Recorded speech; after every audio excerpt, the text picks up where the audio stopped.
এর example 1.5 class 12 1.5 physics. এখানে কি বলেছে, consider 3 charges q1 q2 each equal to q, কেটে গেছে এই সাইডটা, vertices of equilateral triangle side, what is the force on charge q, sign q placed at the centroid of the triangle as shown. না এটা সবাই তোমাদের নিজেই দেখতে পাবে, বইয়ে গেলেই দেখতে পাবে। বাট ঘটনাটা কি বলেছে, বলেছে যে এরকম একটা ট্রায়াঙ্গেল আছে, এই ট্রায়াঙ্গেলের মধ্যে ইকুইল্যাটারাল ট্রায়াঙ্গেল, এদিকটাও সাইড এল, এদিকটাও সাইড এল, এইখানেও সাইড এল, সবগুলো সাইড এল দিয়েছে ওরা। এখন এই ট্রায়াঙ্গেলের তিনটে ভার্টিসেসের মধ্যে, তিনটে ভার্টিসেসে তিনখানা চার্জ রাখা আছে। তো চার্জগুলো কত কত করে, চার্জগুলো প্রথমে ওরা বললো q1 q2 আর q3, বাট এই চার্জ তিনটের ভ্যালু কিন্তু একই, ভ্যালু কত, কিউ করেই ভ্যালু, কিউ কিউ আর কিউ।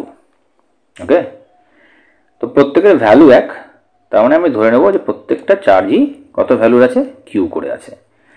এবারে এই একই ভ্যালুর আরেকটা চার্জ, এই বড় কিউ যেটা দিয়েছে, এই কিউটা এরও ভ্যালু কিউ, না এখানে বলে দিয়েছে Q with the same sign as Q, সাইনও এক ভ্যালুও এক, প্লেসড এট দ্য সেন্ট্রয়েড, সেন্ট্রয়েডে এটা প্লেস করা আছে। সেন্ট্রয়েড মানে এমন একটা প্লেস, এটা সবচেয়ে ভাইটাল কনসেপ্ট, এমন একটা প্লেস যেই পয়েন্ট প্রত্যেকটা ভার্টিসেস থেকে সেম ডিস্টেন্সে লাই করে, প্রত্যেকটা ভার্টিসেস থেকে সেম ডিস্টেন্স, এটা যদি আর হয় এটাও আর, এটাও আর।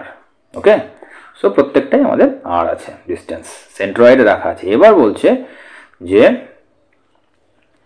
What is the force on charge Q, what is the force on a charge Q with the same sign as Q, এই চার্জ কিউ এর উপরে কত ফোর্স, আলটিমেট কত ফোর্স কাজ করবে। এটা সুপারপজিশন প্রিন্সিপালের উপরে দাঁড় করানো আছে অঙ্কটা, বাট অঙ্কটা খুব ইজি আছে, দেখলে বলা যাবে। তোমরা নিজেরাও বুঝতে পারবে। কি ঘটনাটা বলে দিয়েছে, ছবিতেও কিছুটা বলে দিয়েছে। এখানে কি বলেছে দেখো, এই কিউ চার্জকে দুটি প্লাস চার্জ, এই জন্য একে রিপিল করবে। আমরা এই চার্জের উপরে আমরা ফোকাস করছি, এই চার্জের উপরে না কিন্তু। সো এই চার্জের উপরে যেহেতু ফোকাস করছি আমরা, সো এই চার্জটা যেটা আছে সেটা কত ফোর্স পাবে, একটা এফ ফোর্স পাচ্ছে, একটা যে কোনো ফোর্স পাচ্ছে। এই চার্জ দিয়ে এই চার্জের ওপরে কত ফোর্স পাবে, কিছু একটা ফোর্স পাচ্ছে। কিন্তু এইটুকু ঠিক আমরা বুঝতে পারছি, যেহেতু চার্জ, এই চার্জটা সেম, এটাও সেম, সো এখানে যেই ফোর্সটা কাজ করছে সেটা যদি এফ হয়, এখানেও সেই ফোর্সটাই এফ। ওকে, তাহলে দুটো ফোর্স সমান, বাট এই দুটো ফোর্সের দুদিক আছে, তো এটা রেজাল্টেন্ট ফোর্স আমাদের এখানে কাজ করতে হবে, রেজাল্টেন্ট ফোর্স একটা কাজ করবে, সেই রেজাল্টেন্ট ফোর্সটা এদিকে আছে।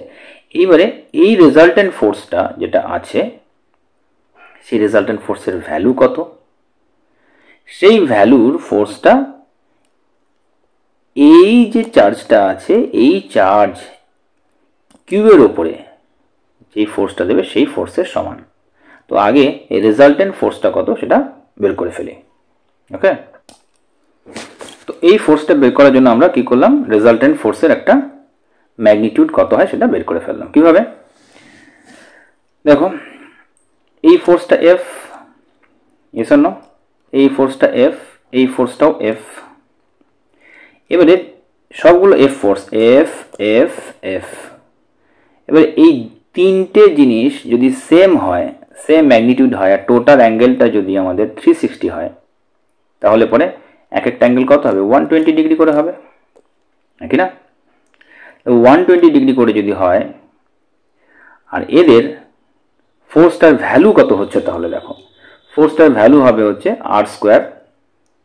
ফোর্সটার ভ্যালু কত হচ্ছে এখানে, ফোর্সটার value R square equal to A square plus B square plus 2ab cos 120 degree, cos 120 equal to half, but minus half. তো এটা ক্যালকুলেশন করে আমাদের আসলো R is equal to F. তার মানে resultant value of force equal to কত দাঁড়ালো আমাদের, এফ। এই এফ ভ্যালুর ফোর্সটা কাজ করবে কোন দিকে? যেহেতু দুটো ফোর্সের যে রেজাল্টেন্ট এটার হাফ, তার মানে এটা মাঝখান থেকে কাজ করবে থ্রু দ্য ভার্টিসেস, তাই না? তাহলে সেন্ট্রয়েড থেকে থ্রু দ্য ভার্টিসেসে কাজ করবে। অন দ্য আদার হ্যান্ড এইখানে যে চার্জটা ছিল, এই চার্জটা, এই এ ভার্টিসেসে যে চার্জটা আছে, সে এই কিউ চার্জকে সেম লাইনে অপোজিট একটা ফোর্স দেবে। সেই ফোর্সটাও ওই আগের ফোর্সের মতনই এফ, যেহেতু চার্জেসও এক, দুটো চার্জেসই আগের চার্জের মতন এক। সো এদিকের ফোর্স যেটা ছিল রেজাল্টেন্ট ফোর্স, সেটা ছিল এফ, মানে সেটা আগে থেকে প্রুভ করলাম এফ।